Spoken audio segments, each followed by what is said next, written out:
Hi, this is Synthchaser from synthchaser.com. Today I'm wrapping up the restoration of this ARP Omni 2. If you've watched my other videos, you know I go through and do a comprehensive restoration of these. I change all the electrolytic and tantalum capacitors, all here, and other places that you can't see, on the power supply and the like.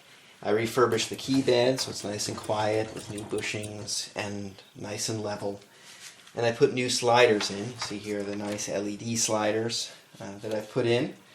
And in many cases, when I've done this, I've fired it up and the keyboard actually works. This particular one, I'm turning it on, and I'll turn all the presets on, and I get no output. So I didn't get lucky this time. So we're going to go through and troubleshoot this. First thing I'm going to do is I'm going to check the outputs of the different sections. So right now I'm listening to the output of the main output, the main mix. The ARP Omni 2 has 3 individual outputs for strings, so you can listen to the 4 string voices. Synth, which is the polyphonic synth section, and bass, which is the monophonic synth bass section. So you'll hear 4 voices out on this, and 2 on this, and 2 on this. So it would be helpful to see if any of them are working or what the deal is. So we're going to go through and we're going to test each of these outputs. So I plugged into the string output, and you may have noticed that I didn't have the nuts and washers on the jacks, because the jacks are actually mounted to this circuit board, and I like to keep this circuit board free and loose when I'm troubleshooting a keyboard, before I do the final test of it, because there's a ribbon cable here that comes from this board down here, and the connector is on the side facing the back. So if you need to take this board out, you actually have to remove this board, which means taking all 7 of those nuts and washers off and 2 screws here. So it's easier, until I know everything is working, just to leave this board disconnected, not secured to the chassis. It's held in place, and I can plug jacks into it, and it works. Should be working fine. So anyway, I'll turn off everything here except maybe high 4-foot strings.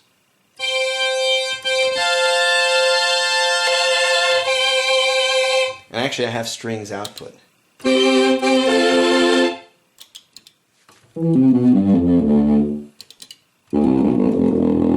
So the string section seems to be working. So let's check the other section. Next one is the synth section. And it's reassuring, because I mean, if that's working, we've made it through a lot of circuitry.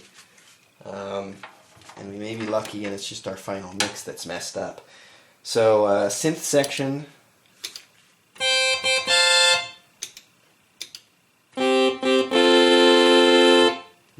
That works. So let's turn that off and now hop over to bass.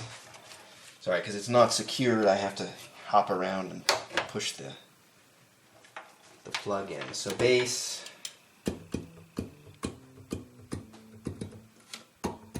I don't know if you can hear that.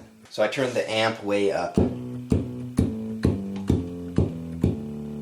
So something's wrong with the bass section. So here's the schematic for the bass board. The bass board is this board down here with the jacks. And it has its sections all kind of drawn out. It's pretty much responsible for shaping the sound of the synthesizer bass. So it's got the bass ADR generator and the bass VCF. And it also has the VCA for the synthesizer output, the string output, and the main mix. So, taking a look at this, we know that the synthesizer output to this jack here is okay. So therefore, this point here where it comes down to the main output mixer has got to be okay as well. Similarly, with the string output, we know that we get strings here to the jack, so that's just passing through a resistor. So we know that it's okay at this point, which also comes in to the main output mixer. So no output pretty much leaves just this dual op amp, half this dual op amp, or some problem with the jack or high-low switch. But right now, the most suspect thing would be this half of this op amp. If we come over here to the bass stuff, the other half of that op amp is used for the filter for the bass sounds. So it's possible that both halves of that dual op amp are bad and are responsible for the problems that we're seeing, because we have a problem both with the bass sound and with the main output mix. These can fail, just have one half of them can fail. So you can have half of the op amp work and half of the op amp not work. But in this case, it's possible that this op amp, dual op amp, is completely hosed.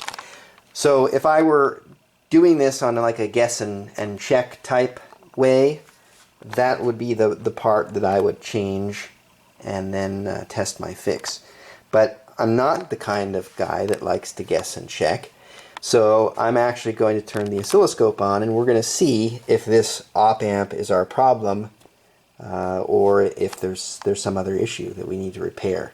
I want to take this board out only one time and then have the problem be fixed. So let's fire up the oscilloscope and take a look.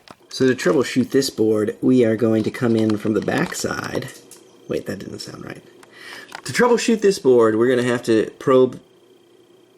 no, that's not going to sound right either. For troubleshooting this baseboard, we're going to have to access the components from the bottom of the circuit board. We can probe the pins and the different traces from the solder side of the board, because the board is mounted in the keyboard case. So the one that we're looking at here is Z6. This is the dual op amp that we called out earlier. Alright, let's take a look at the input to this op amp here, Z6. We're going to look at the input for the main output mixer, which is on the pin 2 is the inverting input. And that's the signal that's coming in. And I'm going to have to make this a little larger. You can see I have a very small signal when I'm pressing a key. It has a little negative DC offset, but that's okay. The non-inverting input looks to be pretty much fixed at 0 volts. The output here on pin 1